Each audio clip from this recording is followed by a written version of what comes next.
Hey everyone, welcome to the GYST podcast. If you're tired of being comfortable and want to take on living life from the context of 100%, fuck yeah! Join us each week as we share lessons we're experiencing in this crazy game called life.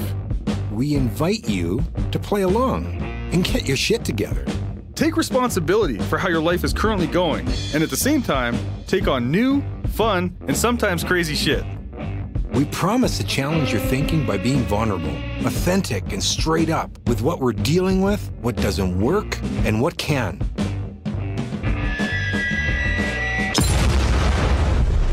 Be warned, this is not your grandma's podcast. So today we talk about balancing ambition and the guilt that shows up to do what it takes or not.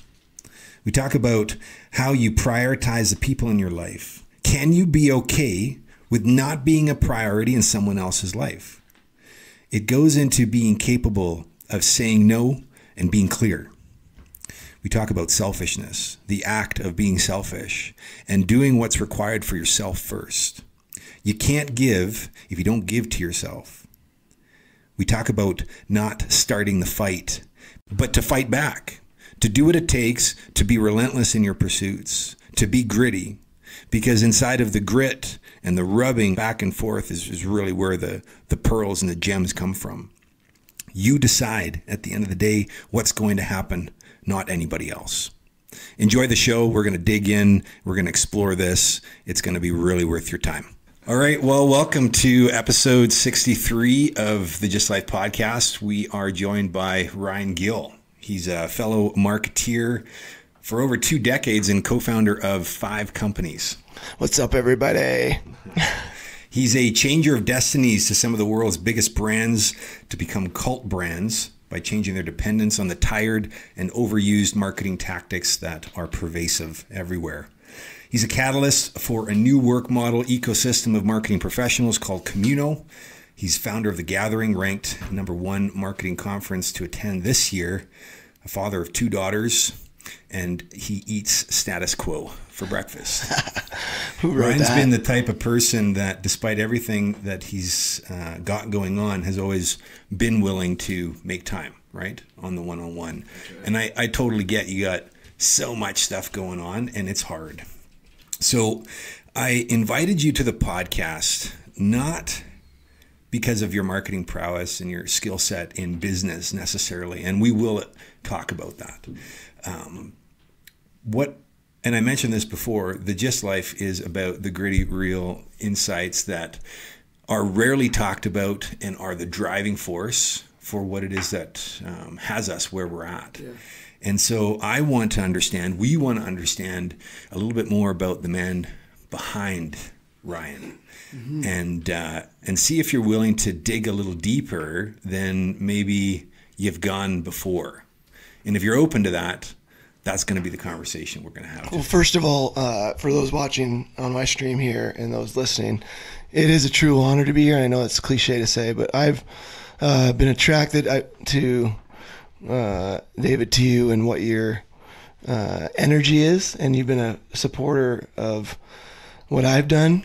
The things you mentioned, cult and Communo and The Gathering, even though they grow big, I remember the early people, and I'm sure you do too. And so first of all, thank you for supporting what we do.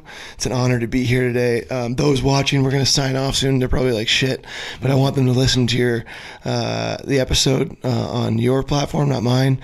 But I really, this, like I actually feel guilty all the time. And I don't mind that guilt.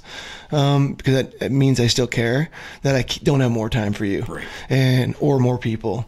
Yeah. But I balance that with also I'm selfish because I have goals, totally. And so I have to be like, shit, man, or girl, I can't spend time with you right now. I'll try to make time at another time because I got to chase what I got to do.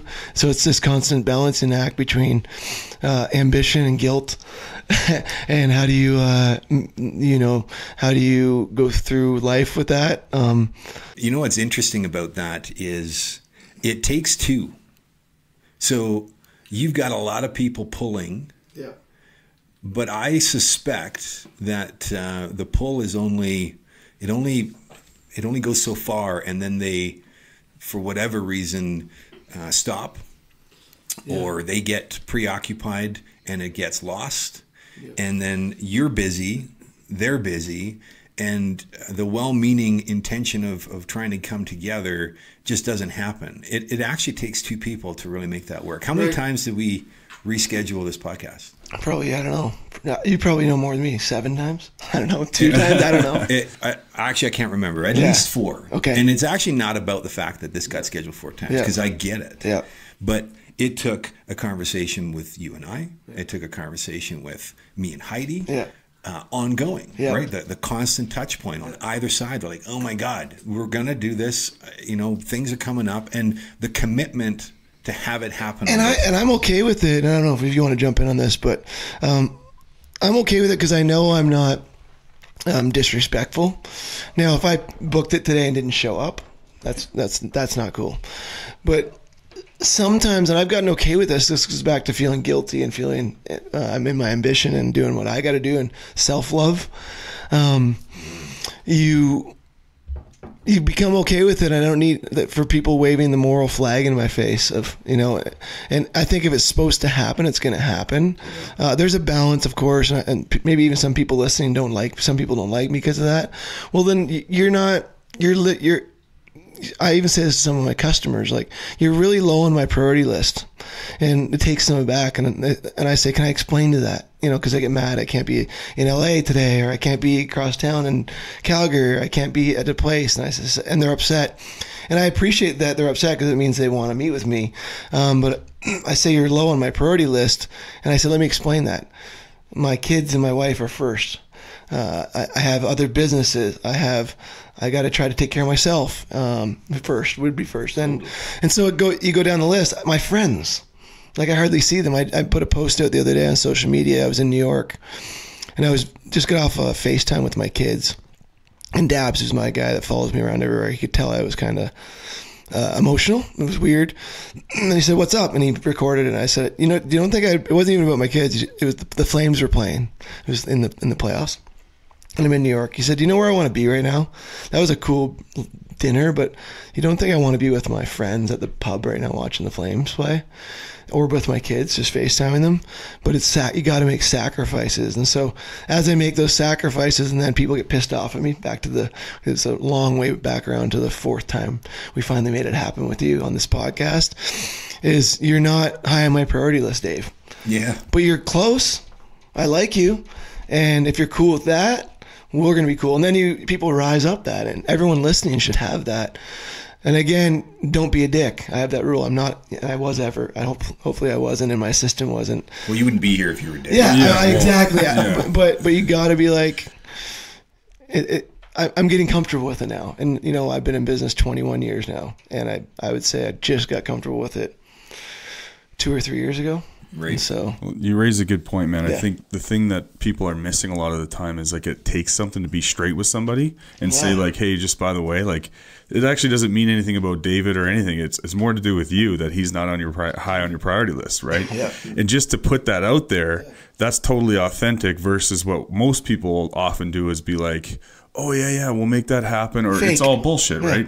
Yeah. You're important to me. We just met, but Dave's important to me. But my business partner is extremely important to me. Yeah, I get that. My wife and kids are critically important to me. So you can kind of go in levels of importance. And then humans are important to me. I'm a lover. And so those that choose to even watch this podcast or see you wouldn't believe, with tens of thousands of followers, the people that just follow me to show hate and say things to me. Because I'm not an influencer, I'm a business person first, and I'm social media is a tool to me. There's influencers there, maybe it hits them. When people say shit to me on social, I don't feel it. Because you don't know me, and it goes back to the point we're talking about. You're not important to me. Yeah, exactly. That is the weirdest thing. As a human, you're important to me. As a person that's saying this vitriol and hate, it's like, go fuck yourself. That is the weirdest thing to me. I don't even know you. So why? People will take time and be like, look at this guy. Like, really? Like, yeah. Well, they perceive, again, I literally live a contradiction. I also empathize with them because it's obviously hitting their radar and their perception of what I'm like. Sure. And then they want to, and it's funny, as I'm saying this right now, I'm having a realization right in this moment. In 2019, I told my wife, the one thing I'm going to do, because I came from a very religious background, and I've been out of that for about 20 years. And when people that I get around with religion, I have almost a visceral reaction to them. I'm like, oh, go fuck, I don't want to hear about this shit. Like another common thread between the two of you guys. But then I said to my wife, that's got to stop. I can't. I hate when people judge me or perceive things of me. So I actually rather than just ignoring it, I actually engage with them now, friends and people even online. I was like, that's great that you believe in Muhammad or God or Jesus, or you love church on Sunday. Because if they did, what the hell is it? It's actually of no concern to you. Now, if they ask me what I think, I'll share. Different conversation. I'll share. and if it's too much, I got to back off. But it actually ruined some relationships, I think, which I don't like that. Because I let my perception of them affect me. It's like, so anyways, 2019's been awesome. As soon as I feel it, I don't just not say anything. I actually do the opposite. I'm like, good for you. You're a worship leader at church, and I'm sincere about it. Yeah. And you love it. I don't get it, but if it's literally making you happy, that's amazing. That's all. Right. I'm so pumped for you. Yeah, that's awesome. Well, We're on a tangent. I'm sorry. No, it's all good. It's all about the tangent. That's what it's about, man. The GYST Life tangent. I also want to touch base quick on this whole notion of selfishness. David, this has been a thing we've been chatting about for a while. Hey. Yeah, man. We have a real love-hate relationship with selfishness. Yeah, and so like I don't know who came up with it, but a couple of weeks ago or a couple of months ago, we're starting to think about this whole idea of being selfish, right? And how out in the public, people say, oh, that's a selfish thing to do. And it's like a negative thing constantly. Yeah. But really, like, and I know you get this. I just want to help you. Maybe I can support you in relieving some of that guilt. Because at the end of the day, if you're not being selfish, if you're not taking care of yourself, if you're not being with your family, if you're not getting what you need, there's no way you're going to be the contribution that you are and be up to the things that you're up to, right? Yep. So that's what it's all about. Is like, okay, no, I'm actually number one. Yep. And then like your wife and kids are like sandwiched very close to that number one, right? 1A and 1B. And they are the things that fuel you and have you go out and be the guy that you're being, right? Yeah. It's if you want to be generous, you have to be selfish. It's a paradox. How it is, yeah. And you asked me to fill out some stuff, and I think I put on the sheet. Did you take a look at it? Yeah, of course. My epitaph, I think that's the word, like what's on your tombstone, which I probably won't even have a tombstone, but if you have one. What would you have? I would just say... but if it's not a tombstone, what would you have? I don't know, cremate me. Yeah, that's a good question. I thought about it. We got our dog cremated. From like a spaceship to Mars. Yeah, we got our dog cremated. Total side note, rest in peace, Snoop. I had it for 15 years. And I used to be, total side note, this makes you feel like a bit of a jerk, but people that lost dogs or animals, they would get sad, and I never had an animal until 15 years ago. And I'd be like, you're crying. I wasn't rude to them. I didn't get it. And then when Snoop passed away about a year ago, I was like a puddle for like a week. Mm-hmm. I still am. Yeah, and so... you go through life, and I think that's just the cycle of life of being more empathetic. And I miss her. What were we talking? What were we talking about? About being selfish. Yeah, and she definitely wasn't. She was there for me every day when I came home. Most dogs are. And that's cool. But on we cremated her, and she sits on my wife's nighttime table. So I actually was like, that's weird to be cremated, but now I love seeing her there, and I like that memory. So I'll probably do that. But if on my tombstone, we'll say I'm getting buried now for my tombstone. Since I was like 12 or 13, I remember going to like this leadership thing at high school, which is hilarious because I got like D's, E's, and F's. So I don't know why I was in leadership. No, at school. Oh, yeah. And but I went to this leadership thing. I forget what is it called. And they asked that epitaph thing, and I'm like young, and I'm like, I just want to be a guy that gives. I was like, he was a giver, or the definition of generosity. And as I've matured in what that means, back to your point, I think it's a wonderful point of you can't give anything if you don't have it, if you don't give to yourself. Yeah, and so I've matured in that. And I think as I grow old, I'll get better at giving to myself and get have more efficacy in my giving to myself to make it less. I need less of it. So I can do half an hour, and maybe in 20 years I can do it in 10 minutes. You'll get, because you want to give most of your time to other people. So that's my goal in life. I'd like to shrink and make that time more efficient to give to myself, so I can, obviously with kids and family. That's why I do love social media. So for all the shitty things, it's a powerful scaling tool to give. Like there's people, this dude today on social, I should read it, from Philadelphia, or he'll probably watch or listen, but he wanted me to come and speak at one of his events. He's probably like 20, 19, and no, I said I'll come, but you got to make it happen. And to be able to help him through some things, and it's just cool. I've never reached this guy. I don't even know his name, but that's cool. That is cool. That's very cool. So giving, you got to give to yourself first. What do you guys think of it? Like, what do you think about selfishness?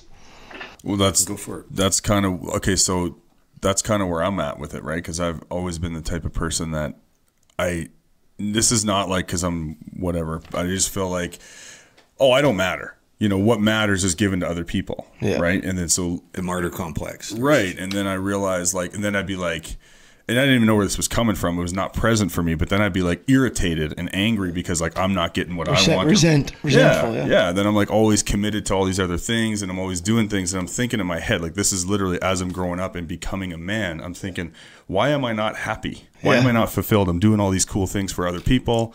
Like, people like me. Things are good. Why am I not happy? And it was like, it's because I'm not actually being at cause of getting what I want to create for myself. My health was failing. Things were happening like that because I wasn't taking care of myself, right? Yeah. And so now making myself a priority and realizing that to be a bigger contribution, I actually have to make myself and the things that are important to me more of a priority, right? And not give my time away so easily. Yeah, that's what I'm always a yes for people, and now I'm really discovering that breakthrough of. And do you find I don't know what you guys, maybe answer this. Do you find that you have admiration for those people that learn to say, and it's so cliche, and they learn to say no, or to have their priorities straight? I remember even this guy named Dan Johansson. Shout out Dan Johansson if you're watching. He used to work for me at my old digital agency back in the early 2000s. He was a young guy, art director for me, and I think he's like creative director at Clear Motive now, somewhere. We're like tight, but not tight. At least like those guys if I saw him. And he was much younger than me, I think. But I used to always love him and admired him for his ability to say, and he was like hard about it. Like, hey, we're going to do this pitch over the weekend, and good for me. I wanted to do it, and I'd love his help. And he'd just be like, and he worked for me, and he's like, no, there was no follow up. Just no. There's no. But it was delivered. Those people, like, my mom's kind of like that, like, just soft but firm, and like, no. And then it's not. You can just tell it's because they are doing something else. Yeah, that's right. And they imply. I don't need to tell you why. It's just no. And 99% it's yeah. It's yeah. 99% of the time of stuff I do for you is yes. And it used to hit me and I hated it. And then I started to look at a guy like Dan and be like, he's got it figured out. So I think that's the thing though. It's a no and you already get just in that no that, they got other stuff going on. Yeah. And as a respectful person, if you want them to respect you, you got to say, hey, Kat Cole, was linked up on LinkedIn. If you said you watched some of my stuff, go back to that episode. But she just says she has bigger yeses, right? Her yeses are really sure. Brene Brown, who I got to know because she spoke at the gathering a few years. Do you guys know Brene Brown? Amazing. I got to know her, and she wasn't able to come. And so, do you mind if I tell the story? Absolutely. So for the listeners out there, so we had Brene Brown, which is a big get at the gathering 2 years ago, and we were pumped about having her, and we announced it, and as you know, we have thousands of people that come to the gathering, and they pay a lot of money, like a ticket. The lowest ticket is $1,000, and then the most expensive ticket is like $4,500 to come. So there's a huge sense of, and rightfully so, a huge sense of responsibility on the team's shoulders and my shoulders to deliver. And so when we say a speaker's coming, that they got to be there, and we pay for it all, and it costs us a lot of money to put this event on. And those that have come, those that are listening, know hopefully we deliver and over deliver. Yeah, but it's because of this belief. Okay, so we got this thing going, and like, I don't want to get this wrong because Brene might listen to this. So I think it's 4 days before the event. So like Friday, Saturday, Sunday, Monday, Tuesday. It might have been 5 days because the event really starts on Wednesday, but most people come in on Tuesday. So 4 or 5 days before the event, Brene emails me and says, "Can you call me?" So first of all, I'm using her first name like we're friends. We're not friends. So when Brene Brown emails you and says we should talk, you're like, you know, it's not going to be great. Yeah. And anyone who runs an event out there or builds something, we're still building. It's like, you already have a million fires burning in the other area. It's like, now you're keynote. So she phones me. Brad Foster gets on the phone with me, who was helping run the event at the time, or Greg Damus, one of them. And we get on the phone. "Hey, Ryan." "Hey, Brene." And we had talked a couple times before that. And how she says it again, back to this point of just being clear on her. She's like, "I have bad news for you, but I'm very clear on what I need to do." So she had sent a message already that so she's like, I can't come to your event. My son is sick or dealing with some things. She didn't go into much detail. And I just saw red, and I was just like, as much as I admired her, I was like, because I was letting down 1,000 plus people, you know, a lot of them that were coming mainly for her. So I said, "Brene, that's not good." I said, "That can't happen." I just said to her, and she's like, "It's happening." So I said, "Can I call you back in like 2 hours?" So we hang up. I said, I can't think right now. I'm like mad, nervous, feeling like I'm letting people down, frustrated. So I just got to get off the phone. So she said, "Sure, call me back." So then I get off the phone, but then I just go right into mode of, we need to have her there. And so I was like, I phoned my, this is like going to sound like fancy, but I phoned my buddy that I know I phoned 2 buddies. One that's a pilot. So I said, she didn't want to be away from her son, which I found out later was so obviously legit. So I said, I phoned my buddy who's a pilot. I said, "How long does it take to get from, I think she's in Houston, Texas, or Dallas, to Springbank Airport?" And then we'll get her there. And I think we got it down. He said, if we did this sort of jet, we can get her in and out. So it's like a day at the office, like fly from Houston or Dallas into Springbank, drive to the Banff Springs, go back, and it would be like 7 or 8 hours. Like, she'd be back home. So that was option 1. So I was like, good, we can get there. So then I have to phone, I have a pilot, and he said he would do it for me. And so then I have to phone another favor and a friend who I know has a G5, a jet. And I'm like, I don't want a favor. It's not for free. Can we use your jet? Like, who called? By the way, people listening, this isn't a regular occurrence for me, okay? But I was pulling out those stops. I'm like, she's coming. Like, what can I go back to her with? This is huge, man. So I go, this is a long story to tell a great punchline, but I go, can we use it? How much will it cost? And it was a shitload of money. I said, okay, good. Here's the dates. Is it available? Yes. This is like 2 hours I have to put. So that's option 1. Okay, Brene, cool. I got a private jet. We're going to fly you out. You're going to come speak. Bring your son. We'll get it. Also, my other friend's a doctor. I phoned the doc. So I was like, I didn't know how sick the kid was. So I got a doctor and a pilot and a private jet. Okay? He's come. Okay, so then top rated. Option 2, I phone Shaw Cable, Telus, and Bell. Quickly had, and it wasn't just me. I got some help and said, how can we do that? And then AT&T, like the American ones, and how can we get a simulcast that will never break down? Because we can't, if we were going to do it simulcast at our studio, something remote, yeah, it has to be perfect, and you have to have backups. Like, so when Obama or Trump does the State of the Union, it's not like just one feed. It's like they have redundancy. So it's expensive. So we found out we got to have a bunch of internet, audio, video. So that was going to cost thousands of dollars too, right? Like, so that was option 2. If you can't come on the jet, she said, no, we will do this simulcast or like this video cast, but it's got to be like the best ever. And then option 3, because she's friends with Oprah, I said, or it's Oprah. So that's what I came up with, these 3 options. So I get her on the phone, ring, ring, ring. Hey, Brene, it's me and Brad again. I said, okay, you can't not come. We're 4 or 5 days. I can't replace you with someone like that big. Like, I don't know. And she was still like, I can't come. Like, and she was very no. And so I said, here's my options. And so I said, option 1, I got a jet, I got a doctor, and I got a pilot. We can get you here, and it'll be like you're not. What was her reaction to that one? We should have her back on. She was like, wow. Yeah. I said option 2. So option 3 was the internet. Option 2 is if you can't do that, you need to get me Oprah. I didn't know of anyone up. I needed, if she's not being there, I want it to be more better, right? Yeah. And I know she's friends with Oprah, and so she laughs. And I said, I'm dead serious.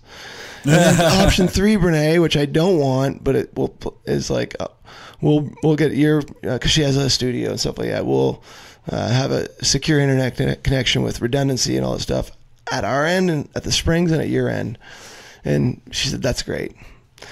And the story goes, you were there. Were you there? I was there. It turned out awesome and almost better. And it was like she was giving, it's like she was there. And she was like interacting with Paul Brandt in the front row. So, remember that? yeah. So she was remote. Yeah. Oh, wow. So it ended up, she said no to the other 2 things. Right. And she ended up showing up, and everyone said, and we forget how we did it. Because I was like, I didn't want to say it from stage because she was the first keynote. I think we told everyone 2 days before. We let everyone know. So we had to let everyone down. But I promised them, and she promised them that it would be great, and it was. I think people were disappointed she wasn't there, but it was like she was there. Yeah. And I think it became a part of the story of just a couple things: grit, and relentless resourcefulness of how are we going to pull this off.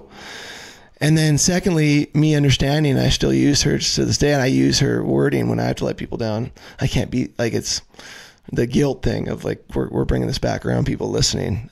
Hopefully you enjoyed the story, but she just said no. Yeah. And she was going to be there for her kid, and he was sick. And now I actually respect her more. I went from being pissed off at her at the start and like, how could she do this to us? Yeah, right. And now I look back, how could I do that to her? If her kid's really sick, and which he was, like, what a asshole I am to be like, you have to be here for me. Yeah. And these people I don't even know. Right. Although it's good-hearted of me, like I got to deliver and I should feel a sense of responsibility. I'm actually the good people at the event. If I forced her to come and made her feel guilty and stuff, like if they heard the real story, they'd be like, if it got out, it'd be like, that's more of a loser move than her not being here. So back to your story. It's a wonderful moment in time. The Dan Johansson story, a guy that worked for me locally that I know, to the big celebrity author and CEO that's like, I cannot do that. And it was like, it ended up being, I respect you more. Yes. And there's something else underneath that a lot of us would not realize is just as important. And that is your commitment to a promise and her commitment to a promise. Correct. That at the end of the day, there was something that was agreed upon that was created to make a difference for people. And how do we honor that? Yeah. To be a man or woman of your word, which in today's world is a scarce resource. Mm-hmm. You want to talk about selfishness. Well, that's the other side of selfishness. Yep. But even go deeper to what you just said, because we pulled it off, but she was, the other promise she made that's bigger than the promise she made me was to be a good mom to her son. Totally. I mean, the balancing act there. Right? And it's all about promises. Yes. What promises do you make to yourself? And keep them. No, man. And you can keep 4 at a time. They can be in parallel, because she wasn't letting me down. And she was like, let's figure it out, but I'm not breaking. If you're asking me to break this promise, again, critically, you're low, Dave, you're low on my priority list, but you know, it's not, I like you and we're friends. But the moment you're like, no, I should be more important than this or that, it's like, that gets compromised. You go even lower. Totally. Yeah. Wow. Sorry, you were going to. Well, no, I was just going to say, like, inside of what David's talking about, it's just really an interest. It's a commitment actually on both sides to look at what works rather than somebody being right or somebody being wrong, or you know what I mean, the under the thumb mentality versus like, okay, well, you can't be here, what can we do? Resourcefulness. Like, yeah, and it goes back, we've started this whole thing talking about giving and generosity. You just know when someone is. Or I don't want to plug Communo, but the DNA, the number one value on internally building. By the way, we can talk about what Communo is later. It's my startup, which is for the marketing creative world. If you're listening out there, go check it out, communo.com. But I got to give it a plug. Shameless plugs are always welcome. Yeah, but at the core of it, meaning my internal employees and the community, is generosity. And it's so contrarian to the advertising marketing world. And oh my God, it's the opposite. Because a lot of artists, and if you're listening out there, you can hate me for a bit, but I think you'll love me later, is a lot of artists, because they've been treated poorly, and it's not wrong, and the ad industry have just been about a zero-sum game. I've got to win, you've got to lose. And then they carry that into this, if they go solopreneur or they go on their own, they're just looking out for themselves, and it's going to make them lose. And what I mean by that is, if you come into the Communo community, the first thing we say is post a job, don't get a job. Like, post go try to find work for someone else, you'll get work. And a lot of them don't do it, and the whole industry's filled with that, right from the top to the bottom, of just looking out for me, and we're going to change the game. And it's going to help our industry globally, that you come into our community and give and be generous. And we just spent 30 minutes talking about generosity. It doesn't mean at this self-sacrifice and like martyr to being a martyr, but it does mean getting outside yourself.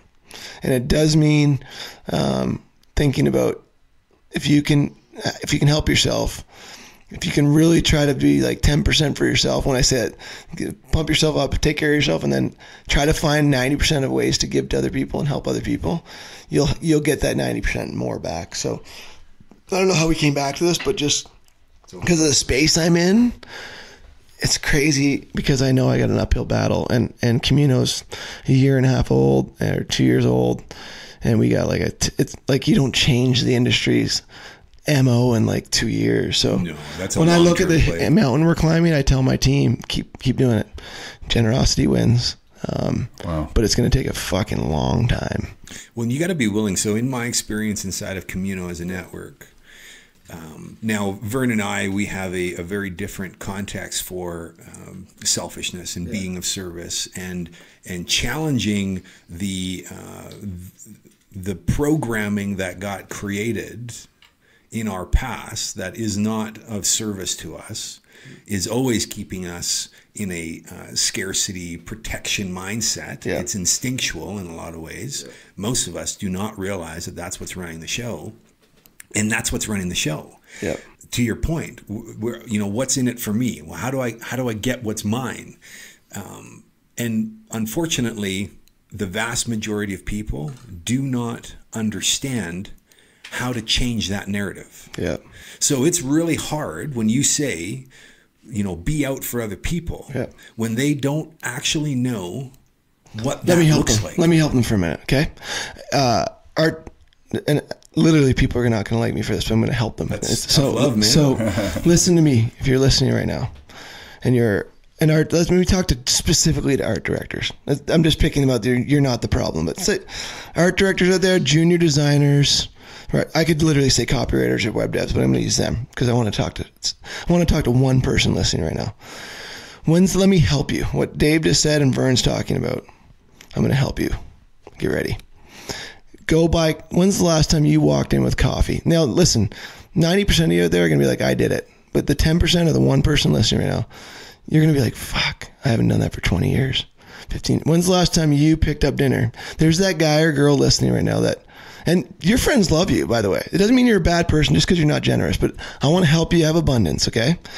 Next time at dinner, fucking shock everyone.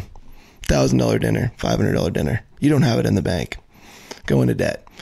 I'm serious, and buy it, or go smaller than that. Just buy coffee for your coffee mate or your room if you're at a co-working space, or the next time you get a $1,000 logo project, and that's not that much. It's big for you. Give $500 to someone else and say, hey, I'm going to help with this, and they need it. So literally, but we'll go right back to just buy coffee, or come in. And I know some people that even I'm thinking about that I love.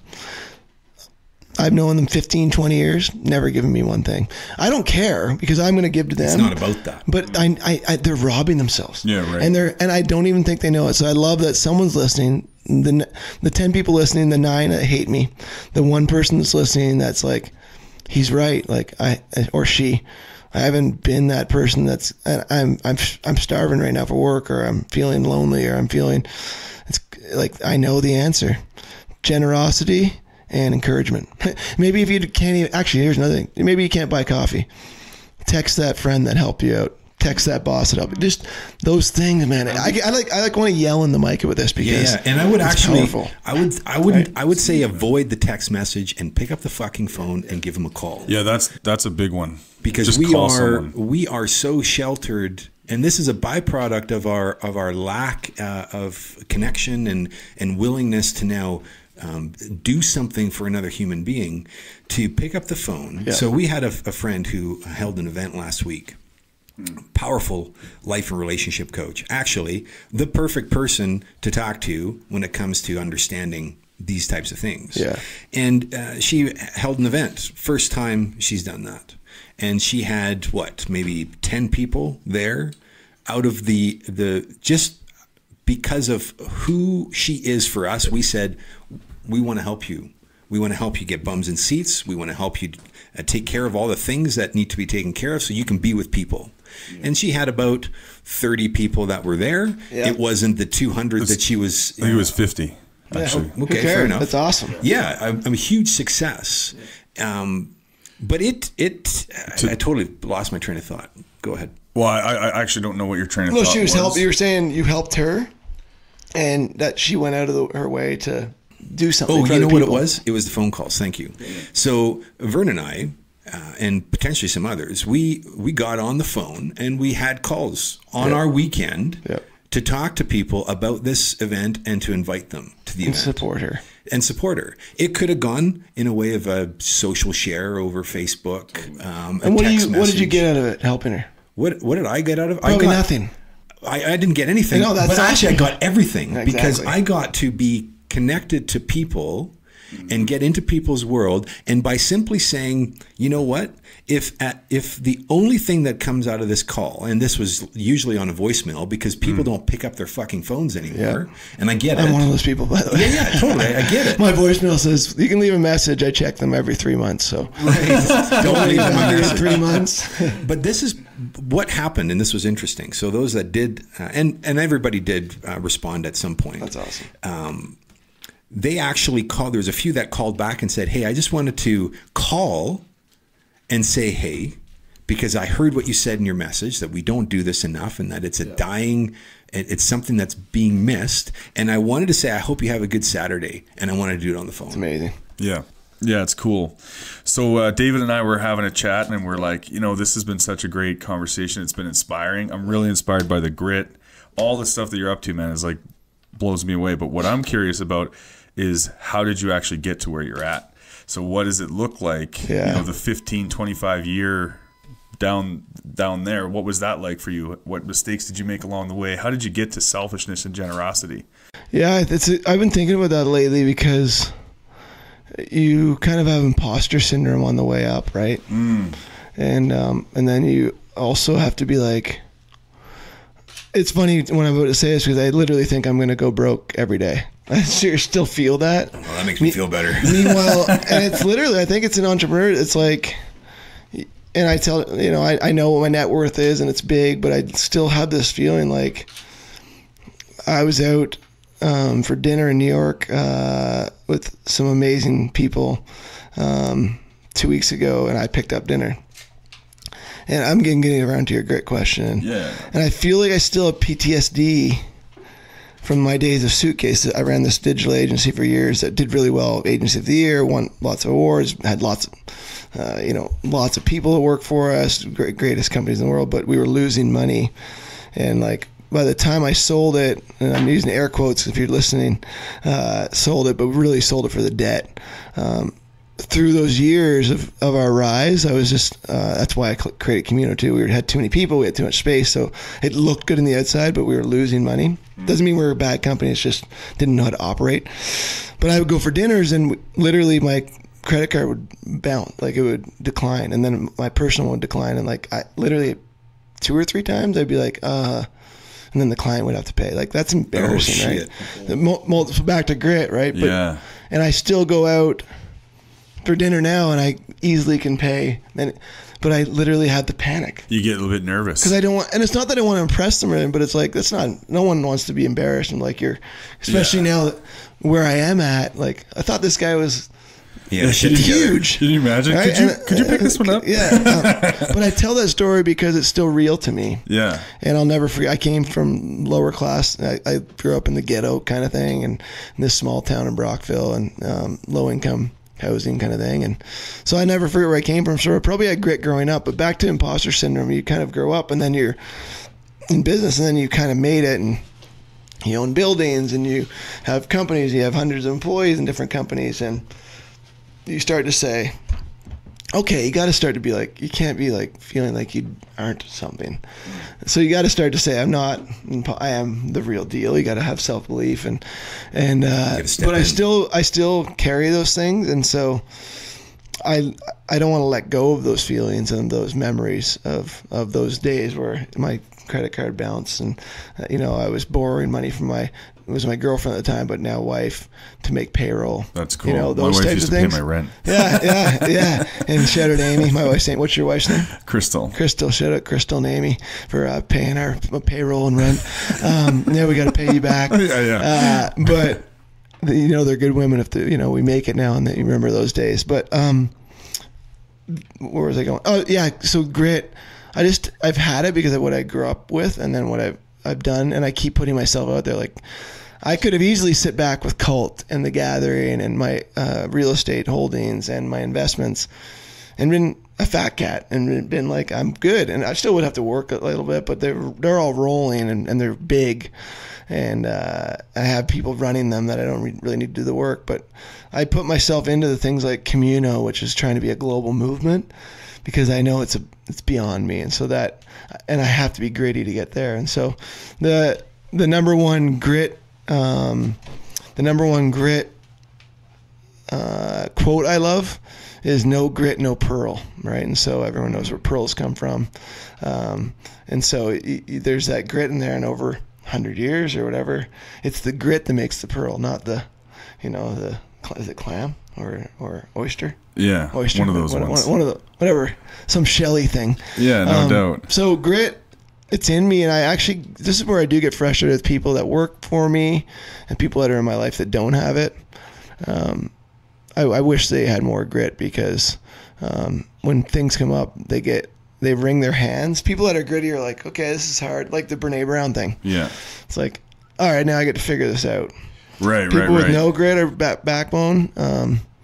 And I think it's from the rough life I came up with. I was a smaller guy, and I played hockey, but I also grew up. And it's like, if you get punched in the face, you punch the person back. My parents weren't like, walk away, and maybe that could have been right, but I like that. Like, I'm not going to start a fight, and I probably lost 50 or 60% of the fights I got in. Yeah. But I wouldn't start them. But if I got punched in the face or I got shoved, I'm going to shove you back. Yeah. I think that's what grit is. It's the tension, and being okay with that, to know that what comes out of this hopefully will be good, and I'll have my self-respect. And you gotta, that grittiness is such a great word. Even if I don't have it in front of me, but I have like looked up the word and the meaning and the synonyms, and it's such an amazing word. I don't know if you can pull it up there. Grit. Do you have the internet there? I do. Yeah. What's it say? Small loose particles of stone. Oh no, that's not the one. Courage and resolve, strength of character. Well, the small stone thing. The best quote I know about grit is no grit, no pearl, which comes from that stone thing. Like the grittiness is. It's actually the rubbing of over hundreds of years to get that pearl, right? And so I love it. When you say grit, I literally get goosebumps. It's in our purpose it's like grit manual. Bumps. Yeah, grit bumps. But if you're listening out there and you're going through a hard time right now, look up that word and ask yourself, do I have grit? Because if you do, you'll get through it. Yeah. So what do you say to people when it comes to like what I'm thinking about when I think about grit, and I think about the low moments, the times of struggle, and when you're by yourself? So what do you say to people that maybe they're not alone, maybe they have people, but when they're on their own, they feel alone? Yeah. So what do you say? Like, how do you implement grit in that situation? So funny. I'm doing a show. It's coming out in June called On Your Own But Not Alone, a YouTube show. So you can check into that later when it's about that. Teaser. Yeah, a little teaser. On Your Own But Not Alone. you shouldn't be alone. You don't need to be. But back to those people that are feeling that right now, listening, I can give you some remedies to get out of that, and they're what Dave talked about earlier is text or call. If you're feeling low or feeling shitty about your situation, which is real, some people are going through a lot of stuff listening to this right now, and it's real shit. So you don't just, believe it, name it and claim it. Like, that's bullshit. But I do know it works for me. Gratitude and exercise. Like, if you can go thank a few people in your past, and not just I'm thankful for this cool mic here, this water. I feel like people. So reaching out, getting outside of yourself, and then doing some sort of walk around the block, get an exercise. Yeah, moving your body. Those two things so those are the things that that help me become gritty. Yeah. But I really think back to, you were out too, but grit for me is, it's almost pushing back against the situation. I talked about if someone punches me in the nose, I don't walk away. I punch them in the nose, even if I'm going to get my ass kicked. Because again, that self-respect, that's my pushback. And I think if you read that Stone one in the grit, like, all it is rubbing back against each other. And the rub back against emotional, distress or mental health and just feeling depressed. I think the pushback, the grit part, the sandpaper, the push back. If you just let that run you over, which it's run me over, I've been depressed many times. If you just let that run you over and it keeps going this way and no pushback, the pushback for me is gratitude. So depression, negative thoughts, feelings, the pushback doesn't mean those negative feelings aren't coming. And I'm not a doctor. I like to play one on the internet. Don't we all? But it's good to share, right? And this is why, again, social media and podcasts are good to share our own situations. Vern, is like, the pushback for me is gratitude and exercise, and I'm not so great in the exercise one, but I'm definitely an expert on the gratitude one. It's fucking magic, bro. Yeah. Are you an early riser? No. It's my biggest. Have we talked about this before? No. It's my biggest. It's my kryptonite.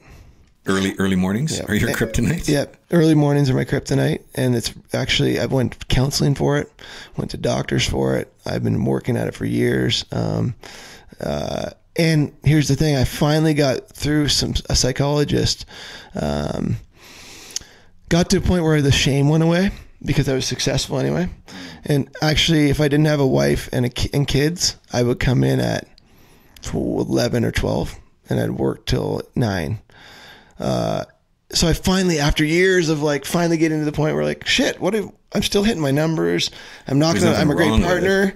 Now I'm honest about it rather than bullshit and lying about people. But Vern and Dave, it ruined high school for me. I wouldn't wake up, and then I'd be late for school. So then I got sick of being late. So I just wouldn't go and then when I would go, I hadn't been for so long. And people are probably going to laugh, but I was embarrassed and shameful. And the number one reason was I didn't go enough. My parents thought I went, but I went somewhere else. I didn't even know the code to my locker. Nice. I literally, again, get goosebumps because I remember the shame. It sounds hilarious, but it's like, I didn't know when my class was. We didn't have iPhones and stuff back then, or what what the code to my lock on my locker was. Yeah. That's how little I went. But it was because I didn't get up in the morning. It's funny you even asked that. You bring that up. It's literally my number one thing. And so then I got through it. And if, again, those out there that if you're bad at mornings and it's not in you, like I went to doctors and psychologists. If you don't have responsibilities, do your thing. I went to Hong Kong, and I don't know if it's real or not, but the people I was hanging out with, they got up because I think it's because the houses in Asia are so small that dinner, you don't do dinner at home like in North America. Most people go out to markets or whatever. I love that community aspect, but I think it's because of their socioeconomic. No space. Yeah, there's no space. So they all go out for dinner. So work goes till 7. They don't start until 11. So they start at 11 and work till 7, right? And then everyone goes out for dinner. I'm like, sign me up for that. I don't know if that's like true. Siestas. Fact check that. I don't know if it's true, but I that's what I perceived. I was like, I could live here. But again, going back, if I didn't have kids, but now I'm really still going to counseling and trying to get help for this because I want to be there early. And I believe you can change your life and you can change your habits and your mind. You've proven it. It's possible. Yeah, and I'm not there yet. I still have shame and I still get down on myself because I feel like because I want to be done at 3 or 4, but you see the levels I run at, high level. So I got to put in 10 hours at least, 12 hours a day. I want to. I love my job. So that means if I want to leave at 4, I got to be there at 4 in the morning or 5 or even 6, if I can be there 6 till 6. But I'm not yet because I want to be home. My goal is to get home at 4. And then I can have dinner with my family and I can be done with work and unplug and be 100% with my family. I don't know why you asked that, but that's so cool. It's like literally now I can share it. For years I was shameful of it, and I'd lie. I would lie about where I was, and I would lie because I was ashamed of it, and I would sleep in, and it was bad for many years. Now I'm cool with it. When I met Chris Nealon, my business partner, the first thing I said, because I just couldn't handle the lies anymore. Even though I was still hitting my number, I just felt shameful about being late, I just said, Chris, if we're going to work together, You gotta be okay with this. I'm going to be in sometimes at 7 and sometimes at 2 in the afternoon. And, but what I won't do is I won't miss our numbers. I won't miss my commitments. But just don't make any commitments at like 9. So I've gotten better now with kids. I just have to. They're jumping on my bed, and it's way better in my team. They're natural alarm And I actually set breakfast meetings and stuff like that. But it's still not natural for me. Yeah, right. So check back with me in a couple years. I'm still working through it, but I don't know. What's your guys' kryptonite? There's before we go into kryptonite, because there's plenty of that. The only caveat I would throw, because I'm an early riser, I have been practicing it for a better part of 6-7 years. So on average, I'll be up at 4:45. It's irritating. It's only irritating because he's got stories running around it. And it's actually not about waking up early. And yes, there's a lot to say about that early morning time when it is quiet and it's your own. Yeah. It is on your terms, truly. Yeah.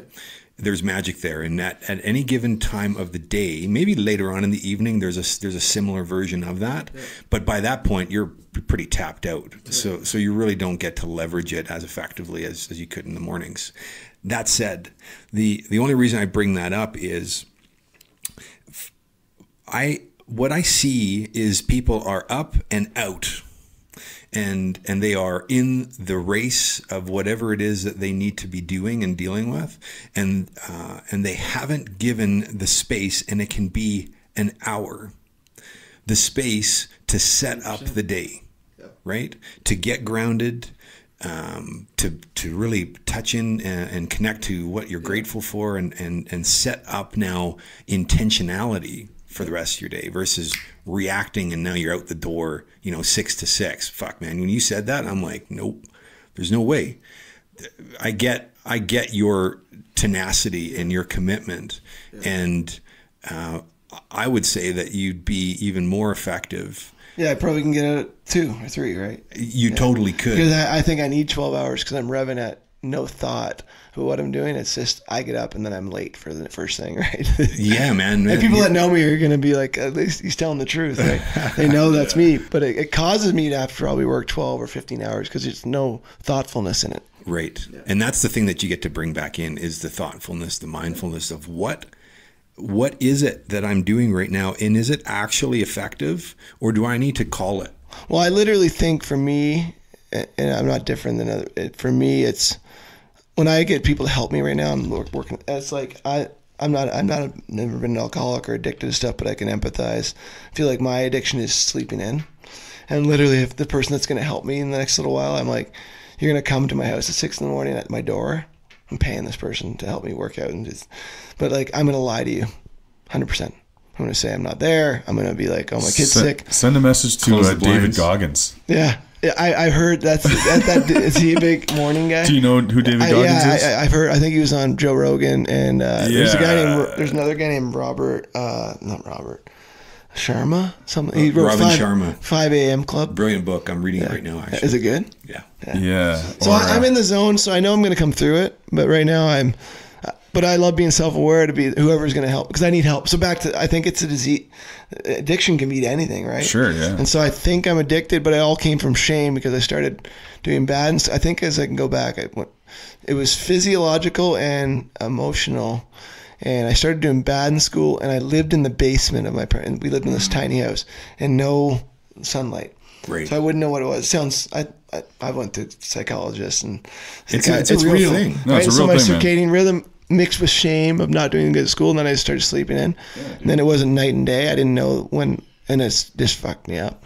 So you know what's really present for me right now? Because if I was listening, I'd be like, who is this guy? Because the thing is your background sounds a lot like, just in terms of what you dealt with in school and all that kind of stuff, it sounds very similar to what mine was like in terms of, I was certainly not an A student. Let's just say that. And, you know, I'd rather do other things. And what's missing right now is like, well, what happened?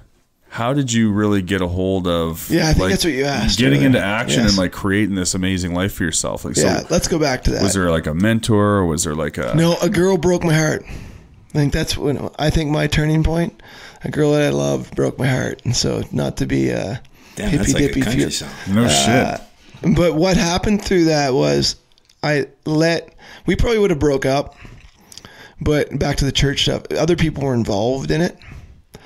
And it came actually people that didn't believe I literally wasn't showing up. It goes always back to me, but the other people basically broke us up.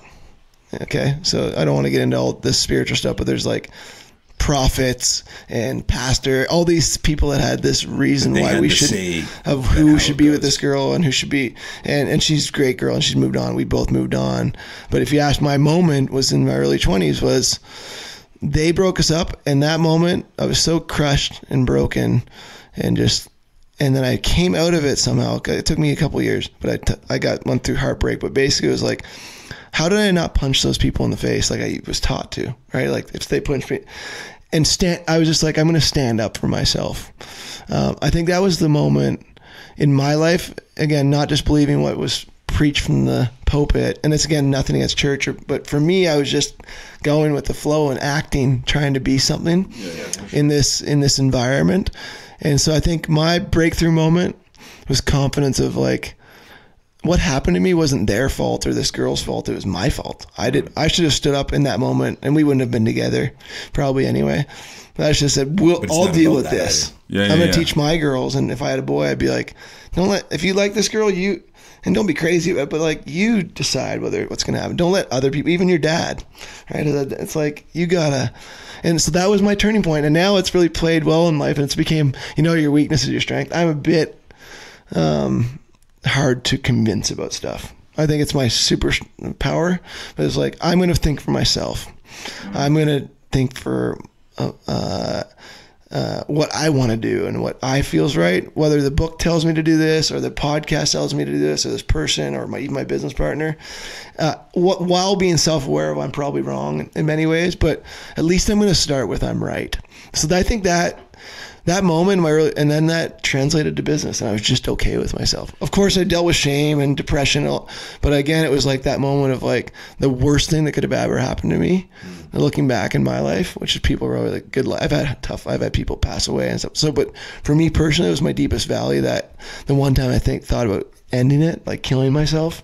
I didn't have a gun or drugs. Yeah. What was going through my mind, I fell asleep on the bathroom floor with a bunch of dudes that I lived with. They heard me crying, and I remember it was a leather jacket, probably pleather, laying on the ground. And I remember like I didn't have it. I was like, I'll just take 100 Advil. I didn't know. Thank God I did, and I was crying so much about it. And I fell asleep in the puddle. I thought I had a dream while I fell asleep. I thought I like drowned in the puddle of tears.